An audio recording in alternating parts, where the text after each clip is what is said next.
बिस्मिल्लाहिर्रहमानिर्रहीम। अस्सलाम वालेकुम। आप देख रहे हैं DNN न्यूज़ और मैं हूं गुलाम ज़हरा। अब रुख करते हैं खबरनामे की तरफ। मेज़बान अलीज़े ख़ान। नाज़रीन, इस वक्त हम मौजूद हैं अल हमरा कल्चर हॉल में। नाज़रीन, आपको पता है कि पंजाबी कल्चर प्रोग्राम हो रहा है, तो आइए लैंदा ते चढ़दा पंजाब जेड़ा ओदा प्रोग्राम हो रहा है। तो आइए कुछ सिख बरादरान गुफ्तगू करने हैं। नाज़रीन मेरे नाल एंटर हो रही हैं प्रोग्राम अटेंड करने के लिए, उनसे पूछते हैं कि क्या उनका रद्द अमल है। अस्सलाम वालेकुम। वालेकुम अस्सलाम।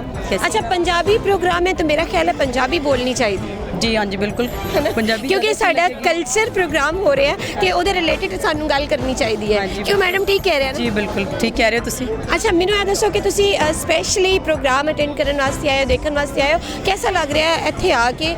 बहुत अच्छा लग रहा है, बड़ी खुशी हो रही है, बहुत मज़ा आ रहा है। हाँ जी, और ऐसे प्रोग्राम साढ़े वक्तन होने चाहिए ने। हाँ जी, और बहुत खुशी हुई। ਅੱਛਾ, ਕੀ ਮੈਸੇਜ ਦੋਗੇ ਤੁਸੀਂ ਸਾਡੇ ਪਾਕਿਸਤਾਨੀਆਂ ਨੂੰ ਜਾਂ ਸਿੱਖ ਬਰਾਦਰਾਂ ਨੂੰ ਕਿ ਇਸ ਤਰ੍ਹਾਂ ਦੇ ਪ੍ਰੋਗਰਾਮ ਮਜ਼ੀਦ ਆ ਕੇ ਕਰਨ ਜਾਂ ਹੋਣੇ ਚਾਹੀਦੇ? ਕਿ ਤੁਹਾਡਾ ਕੀ ਖਿਆਲ ਹੈ? हाँ जी बिल्कुल, प्रोग्राम 'ਚ शिरकत करनी चाहिए और इसी तरह शौक ਦੇ ਨਾਲ आना भी चाहिए।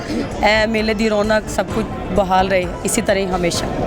नाज़रीन, तुसी सब लोगों ਨੂੰ ਆਮਦੋ ਰਫਤ ਆਂਦੇ देख के चाच पचास देख के तो ਤੁਹਾਨੂੰ लग रहा है कि लोग बहुत इंजॉय करते हैं। आइए कुछ लोगों को पूछते हैं। शायर और बहुत अच्छी शायरी करते हैं, तजिया निगार हैं। आइए इनसे बात करते हैं कि इस प्रोग्राम के हवाले से ये क्या बात करेंगे। अस्सलाम वालेकुम। औज़ु बिल्लाहि मिनश शैतानिर रजीम। बिस्मिल्लाहिर रहमानिर रहीम। गंज बख्शे फैज़ आलम मज़हर नूरे खुदा ना किसारा पीर कामल कामिल आरा रहनुमा। मैं मियाँ रामत अली शाकर कादरी गदाए दाता अली जवेरी पंजाबी शायर कल भी इस प्रोग्राम में जो शामिल होया सा। अज सुबह सब तो पहले मैं इत्थे पहुंचा जी, बहुत मज़ा आ रहा। साडे गवर्नर साहब भी तशरीफ लाए हुए ने, साडे पंजाब के गवर्नर भी आए ने और साबका गवर्नर भी कल आए सन।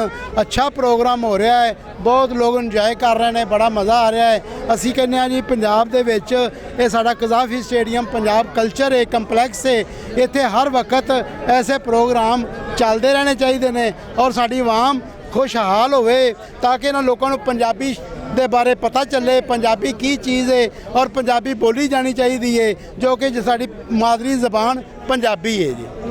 जिस तरह कि तुहानू पता है कि बच्चा जिस तरह स्कूल जाना शुरू होता है या माँ उन्होंने तरबियत दी है तो उन्हें पंजाबी तो बिल्कुल हटा दी ना। साडी माँ बोली पंजाबी बोली है तो वो पंजाबी तो बच्चे नूं किते दूर करती, उन्होंने ना पंजाबी लिखनी आती ना पंजाबी उन्होंने बोलनी आती। तो तुसी की इत्थों दी आवाम नूं मैसेज दवो? हाँ जी, मैं 6वीं जमात जो दाखिल होया सा ना जी, प्राइमरी पढ़ के 6वीं जिस हाई स्कूल च गया सा तो मैं सबजैक्ट पंजाबी रखिया सी और पंजाबी दे विचों सब तो ज़्यादा नंबर 106 नंबर मैं हासिल किए सन पंजाबी। हाँ जी, असी कहने साडे बच्चे भी अगे आन, पंजाबी जो भी बजुर्गों के कल्चर ने, हज़रत बाबा बुल्ले शाह सरकार ने, हज़रत मसूद गंज शकर रहमतुल्लाह अलैह ने, बजुर्ग ने, इन्हां दे बारे जो भी इन्हां कलाम लिखे ने, ये शायर होए ने, बाबा वारिस शाह आया, बाबा बुल्ले शाह सरकार होए ने, इन्हां दे कलाम पढ़न वेखण ताकि उन्होंने पता चले भी इन्हां दी बुजुर्गी किस तरह चली है, ये क्यों कामयाब होए ने। थैंक यू सो मच जी, बहुत शुक्रिया थोड़ा जिहा टाइम देने दा। नाज़रीन मेरे चाहे ने तो आइए इन्हां नाल गल करने। अस्सलाम वालेकुम जी। वालेकुम सलाम जी। वालेकुम सलाम। किस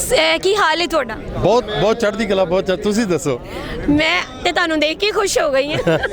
ਥੈਂਕ ਯੂ। ਅੱਛਾ, ਮੈਨੂੰ ਇਹ ਦੱਸੋ ਕਿ ਇਸ ਤਰ੍ਹਾਂ ਦੇ ਪ੍ਰੋਗਰਾਮ ਤੁਸੀਂ ਪਹਿਲੇ ਵੀ ਆਰਗੇਨਾਈਜ਼ ਕੀਤੇ ਜਾਂ ਮਜ਼ੀਦ ਆਰਗੇਨਾਈਜ਼ ਕਰਨ ਦਾ ਪਲਾਨ ਕਰ ਰਹੇ ਹੋ ਜਾਂ ਕਿਸ ਤਰ੍ਹਾਂ ਲੱਗ ਰਿਹਾ ਤੁਹਾਨੂੰ ਸਾਡੇ ਪਾਕਿਸਤਾਨ ਚ ਆ ਕੇ ਉਹਨਾਂ ਦੀ এনवायरमेंट, ਉਹਨਾਂ ਦਾ ਮਿਲਣਾ ਜੁਲਣਾ ਕਿਸ ਤਰ੍ਹਾਂ ਫੀਲ ਕਰ ਰਹੇ ਹੋ? ਮੈਂ ਜੀ ਬਹੁਤ ਹੀ ਵਧੀਆ ਫੀਲ ਕਰ ਰਿਹਾ। ਮੈਂ ਸੁਣਿਆ ਸੀਗਾ ਵੀ ਇੰਨੇ ਪਿਆਰੇ ਲੋਕ ਇੱਥੇ ਰਹਿੰਦੇ ਆ ਪਰ ਮੈਂ ਆਇਆ ਨਹੀਂ ਸੀ ਕਦੀ। ਫਿਰ ਮੈਂ ਐਕਚੁਅਲੀ ਆਇਆ ਤੇ ਵਿਆਹ ਤੇ ਸੀਗਾ, ਸਾਡੇ ਸ਼ੋਅ ਵੀ ਆ, ਹਮ ਲਾਈਵ ਥੀਏਟਰ ਐਕਟਰ ਆ ਮੈਂ, ਤੇ ਸਾਡੇ ਦਸੰਬਰ ਚ ਉੱਥੇ ਹੋਣੇ ਆ ਆਪਣੇ ਚੜ੍ਹਦੇ ਪੰਜਾਬ ਸ਼ੋਅ ਹੋਣੇ 14 ਤੇ ਮੈਂ ਮੇਰੇ ਵੀਰ ਉਹ ਕਹਿੰਦੇ ਅਸੀਂ ਜਾਣਾ ਤੇ ਫਿਰ ਮੈਂ ਵੀਜ਼ਾ ਲੈ ਲਿਆ ਤੇ ਵੀਜ਼ਾ ਆਨਲਾਈਨ ਹੀ ਮਿਲ ਜਾਂਦਾ ਤੁਹਾਡਾ, ਬਹੁਤ ਈਜ਼ੀ ਆ ਸਾਨੂੰ ਅਮਰੀਕਾ ਤੋਂ। ਅੱਛਾ, ਤੇ ਉਹ ਲੈ ਕੇ ਤੇ ਮੈਨੂੰ ਮੈਂ ਇੱਥੇ ਆਇਆ ਤੇ ਮੈਂ ਉਹ ਜਿਹੜਾ ਸੁਣਿਆ ਸੀਗਾ ਉਹਦੇ ਵੀ ਉੱਤੋਂ ਦੀ ਗੱਲ ਬਣੀ। ਬਹੁਤ ਪਿਆਰੇ ਲੋਕ ਤੁਸੀਂ, ਉਹ ਜਿਹੜੇ ਤੁਸੀਂ ਵਿਛੜੇ ਹੋਏ ਸਾਡੇ ਤੋਂ ਨਾ, ਇਦਾਂ ਲੱਗਦਾ। ਤਾਂ ਇੰਜ ਲੱਗਦਾ ਨਾ ਕਿ ਸਾਡੇ ਵੱਡੇ ਬਜ਼ੁਰਗ ਜਦੋਂ ਚੜ੍ਹਦੇ ਪੰਜਾਬ ਤੇ ਲਹਿੰਦੇ ਪੰਜਾਬ ਦੀ ਗੱਲਬਾਤ ਹੁੰਦੀ ਹੈ ਤਾਂ ਉਹਨਾਂ ਦੀ ਅੱਖਾਂ 'ਚ ਆਂਸੂ ਆ ਜਾਂਦੇ ਨੇ। ਮਤਲਬ ਤੁਸੀਂ ਵੀ ਉਹੀ ਫੀਲ ਕਰ ਰਹੇ ਹੋ? ਇਹੀ ਜੀ, ਸਾਡੇ ਵੀ ਮਾਪੇ ਸਾਡੇ ਬਜ਼ੁਰਗ ਇੱਥੋਂ ਹੀ ਗਏ ਆ, ਗੁਜਰਾਂਵਾਲੇ ਤੋਂ ਗਏ। ਠੀਕ ਹੈ। ਅੱਛਾ, ਕਿੱਥੋਂ ਤਸ਼ਰੀਫ ਲੈ ਕੇ ਆਏ ਹੋ? ਅਸੀਂ ਮੈਂ ਤੁਹਾਡੇ ਕ੍ਰਾਸ ਇਧਰ ਪਰਲੇ ਪਾਸੇ ਗੁਰਦਾਸਪੁਰ ਠੀਕ ਹੈ ਤੇ ਫਿਰ ਕੈਲੀਫੋਰਨੀਆ। ਕੈਲੀਫੋਰਨੀਆ ਚ ਆਇਆ। ਤਾਂ ਨਾਜ਼ਰੀਨ ਸਾਡੇ ਪਾਕਿਸਤਾਨੀਆਂ ਨੂੰ ਕੀ ਮੈਸੇਜ ਦੇਣਾ ਚਾਹੋਗੇ ਕਿ ਪੰਜਾਬੀ ਮਾਂ ਬੋਲੀ ਹੈ, ਮਜ਼ੀਦ ਇਹਨੂੰ ਲੈ ਕੇ ਚੱਲਣਾ ਚਾਹੀਦਾ, ਜਾਂ ਜਿਹੜੀ ਨਈ ਯੂਥ ਹੈ ਉਹਨੂੰ ਕੋਈ ਮੈਸੇਜ ਦੇਣਾ ਚਾਹੋ?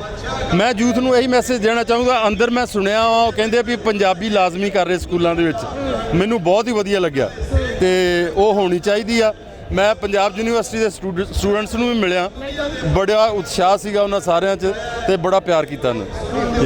कोई मैसेज ऐसा देना चाहो कि जो तुसी चाह रहे हो कि मैं काश मैं लाहौर पाकिस्तान जावां ते मैं ये गल करा, मैं कुछ पाकिस्तानियों ਨੂੰ मैसेज देवां, कोई ਤੁਹਾਡੇ ਦਿਲ 'ਚ ऐसी ख्वाहिश ਹੋਏ तो वो दसना चाहो?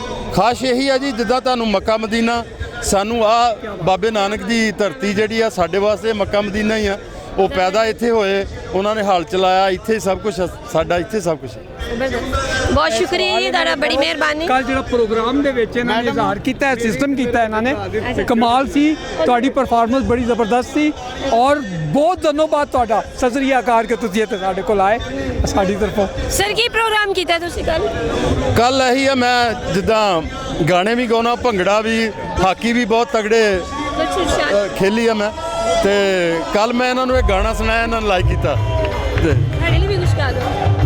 ਹੁਣ ਉਹ ਚੱਲਣ ਲੱਗ ਪਿਆ। ਕੋਈ ਗੱਲ ਨਹੀਂ, ਬੋਲੋ ਕੈਪਚਰ ਹੋ ਰਿਹਾ। ਮੈਂ ਤੁਹਾਨੂੰ ਫੋਕ ਸੁਣਾਉਣਾ।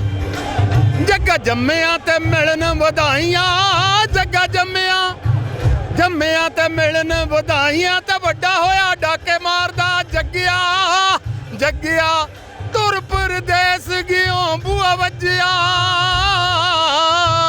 नाज़रीन, खबर शामिल करते हैं शहर लाहौर से। Punjabi culture complex Gaddafi stadium में मुनक़दा होने वाला 4 रोज़ा प्रोग्राम चढ़दा पंजाब लहंदा पंजाब अपने इख्तिताम पर पहुंच गया। इस मौके पर DNN news anchor Aliza Khan ने प्रोग्राम में भरपूर हिस्सा लिया और मुख्तलिफ वफूद से गुफ्तगू की। अलीज़ा खान के साथ गुफ्तगू करते हुए सिख रहनुमाओं ने कहा कि पंजाबी जुबान के फ़रोग़ का काम होते देख कर हमें बहुत खुशी होती है। पंजाब की सरजमीन बिलखसूस ननकाना साहब हमारे लिए मुकद्दस है। चढ़दा पंजाब लहंदा पंजाब जैसे प्रोग्रामों का ज़्यादा से ज़्यादा इनेकाद होना चाहिए। प्रोग्राम में लोगों ने पंजाबी गानों पर खूब रक्स किया, गुलकारों ने हाजरीन और सामीन से खूब दाद वसूल की। पाकिस्तान के मरूफ गुलकार आरिफ लोहार ने अपने फन का मुजाहरा करके शायकीन के दिल मोह लिए। अब तक के लिए इतना ही। मजीद खबरों के लिए